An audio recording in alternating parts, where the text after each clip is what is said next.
vous informer, mesdames et messieurs, bienvenue dans cette édition du journal.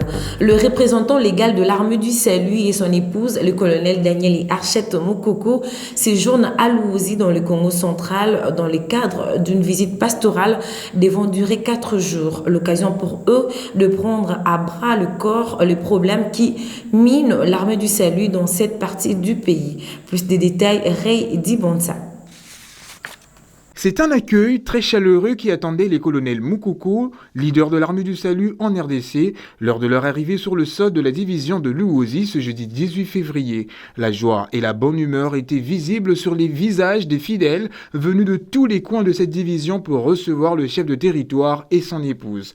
Après cet accueil digne de la ferveur qui caractérise les fidèles de l'Armée du Salut, le couple des leaders a regagné son lieu de résidence. La deuxième journée de cette visite pastorale a été marquée par un conseil d'officiers au cours duquel les colonels en ont profité pour galvaniser les officiers de cette division en vue de toujours gagner plus d'âme à Christ dans les rangs de l'Armée du Salut et améliorer le social des hommes, telle est la mission que s'est fixée l'Armée du Salut depuis des siècles. Notons que cette visite pastorale débutée jeudi dernier va se clôturer avec un grand culte de sanctification réunissant tous les fidèles de cette division ce dimanche.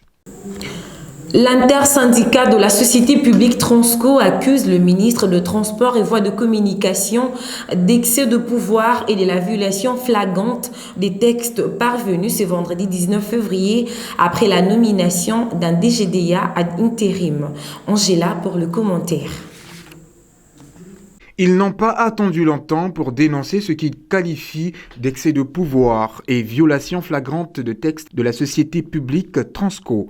Dans une correspondance adressée ce vendredi 19 février 2021 à la présidence de la RDC, l'intersyndicale de la société Transco appelle Félix Tshisekedi à rétablir l'ordre au sein de cette société en instruisant au ministre de tutelle de reporter son arrêté et sa décision qui fait grogner. La marche prévue par le jeune du parti politique Engagement pour la citoyenneté et le développement, SID en sigle, ce vendredi à Kinshasa devant l'ambassade du Rwanda en République démocratique du Congo a été dispersée avec le gaz lacrymogène. Trésor Bimwala pour le commentaire. Les éléments de la police déployés sur les différentes artères de la capitale n'ont pas résisté à utiliser les gaz lacrymogènes pour disperser le manifestant qui avait déjà atteint leur point de chute, qui est l'ambassade de Rwanda. Cette manifestation avait pour but de réclamer le départ de l'ambassadeur rwandais en RDC, Vincent Karega, qui, selon une certaine frange de l'opinion publique, estime qu'il aurait brisé son droit de réserve en se missant sur la vie politique nationale. Il faut rappeler que cette marche s'est soldée sur fond de plusieurs interpellations et arrestations de quelques militants, notamment de Prince Epengue, communicateur de Lamuka. L'ancien député national Wivine Moleka, membre du Parti du Peuple pour la Reconstruction et la Démocratie, PPRD en sigle, a officiellement annoncé le jeudi 18 février sa rentrée politique et son adhésion à l'Union sacrée de la Nation initiée par le chef de l'État Félix-Antoine Tshisekedi Tshilombo. Angela pour le commentaire. Elle est de retour sur la scène politique congolaise. Wivine Moleka, l'ancienne députée du parti PPRD, a profité de cette rentrée pour s'aligner à la vision de l'union sacrée de la nation prônée par le chef de l'État Félix Tshisekedi. Cette ancienne élue du parti de l'ex-président Joseph Kabila a laissé entendre que son adhésion est motivée par la promotion des qualités sociales et la proximité avec la population. En outre, Wivine Moleka a annoncé la création d'une structure spécialisée dénommée Union Sacrée Tout Kinshasa d'abord, ou encore Union Sacrée Kinshasa Mobimba Nakati. Cette structure va s'étendre dans toute la ville-province de Kinshasa. Rappelons que Wivine Moleka avait été élue en 2006 et 2011 comme députée nationale pour le camp du PPRD. Elle a été déclarée élue en 2018 par la commission électorale. Rappelons que Wivine Moleka avait été élue en 2006 et 2011 comme députée nationale pour le camp du PPRD. Elle a été déclarée élue en 2018 par la Commission électorale nationale indépendante CENI avant d'être invalidée par la Cour constitutionnelle. Une visite de reconnaissance était organisée à l'espace Kinshasa Malebo, en face du stade de martyrs de la Pentecôte, où l'honorable Roger Bimola Mampouya a invité le numéro 1 de la ville-province de Kinshasa, Jean Tiningo Bilambaka, à prendre connaissance sur l'état de l'avancement des travaux de cette nouvelle cité. Plus de 15 immeubles modernes sont déjà debout, pouvant permettre aux Kinois de vivre confortablement. Ons Mungilisa, Cinti Reportage. C'est sur invitation de l'honorable Roger Bimola Mampouya que le gouverneur de la ville-province de Kinshasa, Jean Tiningo Bilambaka, a visité l'espace Kinimalebo en face du stade de Martyrs où une cité moderne est en construction pour les Congolais en général et Kinois en particulier. La visite s'est effectuée en 2 phases, d'abord avec les opérateurs économiques et entrepreneurs sociaux, ensuite avec l'honorable Roger Bimola, directeur général des régies immobilières de Kinshasa, Rimoki en sigle, qui à son tour a donné les explications claires et nettes au gouverneur, premier citoyen de la ville, sur l'importance de ces habitations à caractère social. Les 2 hautes personnalités ont procédé autour de quelques bâtiments en construction.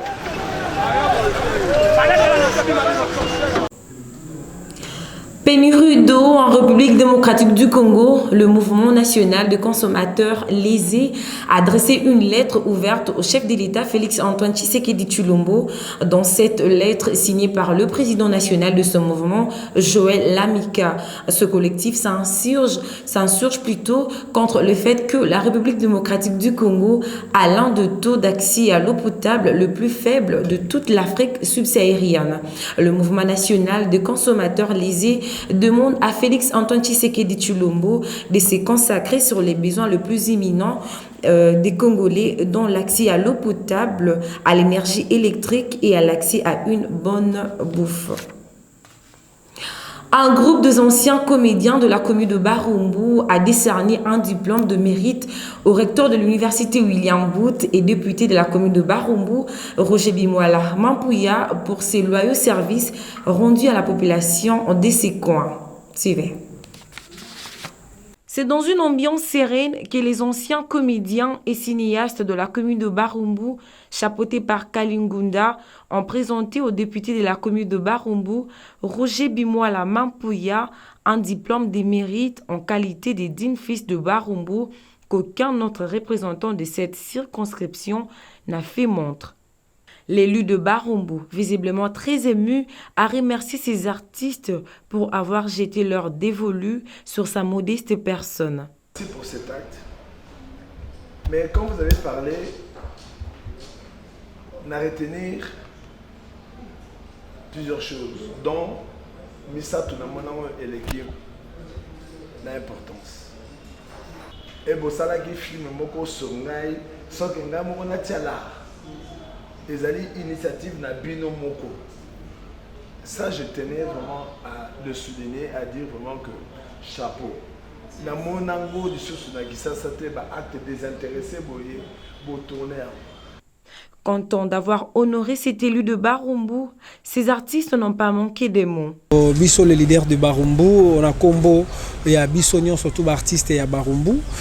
Toyaki bongo et pas y a honorable prof Roger Bimola, oyo azali recteur et à Université William Booth, pe azali numéro 1 et à Molobeli, yabana ya Barumbu, azali député élu na circonscription nae, biso artiste oyo to sala ka théâtre, to sala ka cinéma, to sangana ki lelo pona koya kotikela diplôme de mérite na oyo ya mosala oyo ya sali na 2 ans ya pamba na mosala oyo azali ko sala, donc azali ko kanga motema te pona bana ya Barumbu, ata ko salaire ezali te, ata ko mbongo ezali te, mais na volonté nae, na bolingo nae, na souci nae oyo azalaka nango pona commune nae, na bolingo oyo azalaka nango pa ya population ya Barumbu, yango biso ba artiste tolobaki non tokoki kolekisa ye inaperçuité, il faut toi ko remettre ye diplôme de mérite parce qu'il a mérité d'abord un azamona Barumbu. Rappelons que cette marque de reconnaissance n'est qu'une parmi tant d'autres que l'honorable Roger Bimola Mampouya a bénéficié depuis son élection en tant que député de cette circonscription. À 3 jours de la reprise de cours, après une longue période de suspension suite à la Covid-19, l'université William Booth se prépare à renouer avec les activités académiques ce lundi 22 février. Blanqui Baoulassine, c'est reportage.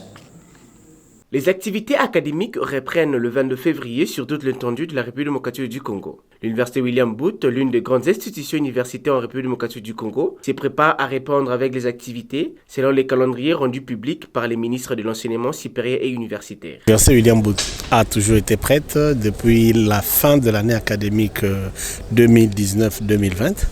Et malheureusement, la pandémie de la Covid-19 est arrivée. On a dû fermer sur instruction du ministre. Nous attendions la lettre du ministre. Heureusement que la circulaire est sortie, fixant la rentrée académique pour ce lundi 22 février 2021. Et c'est pratiquement cette instruction qui a donné le go de l'intensification des préparatifs pour l'année académique 2020-2021.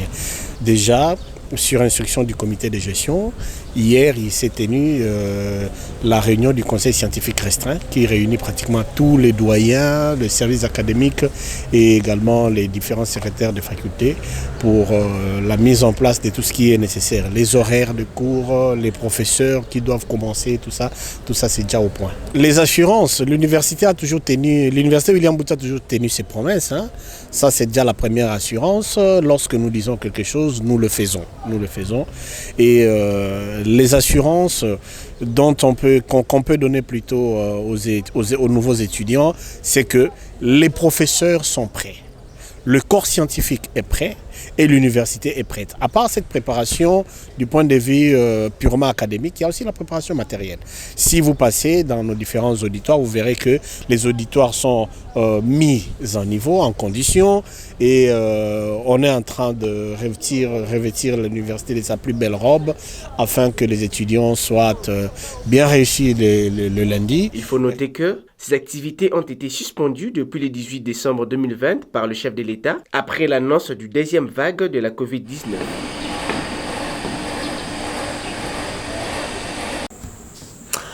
Sport à présent, en quête de la qualification pour la prochaine Coupe d'Afrique des Nations Cameroun 2021, le sélectionneur congolais Christian Sengi Biembe a procédé à la présélection de Léopard pour la double confrontation du mois de mars face au Gabon et à la Gambie. Sur la liste, on retrouve le vétéran Trésor Poutomabi du tout-puissant Mazembe. Commentaire Ibrahim Abiti. Comme lors des 10 dernières journées décisives des éliminatoires à la CAN 2019, la sélection nationale fait recours au génie et à l'expérience des Trésor Poutou. Le métronome des 35 ans est présélectionné par Christian Sengi Biembe pour les derniers rounds des éliminatoires à la CAN 2021. La RDC a des défis majeurs à relever au cours du mois de mars. Les Léopards se rendront d'abord à Libreville pour affronter les Gabon avant de conclure à domicile face à la Gambie. Aucune marge d'erreur ne permise. Les recours à Touré n'a jamais été un choix décevant.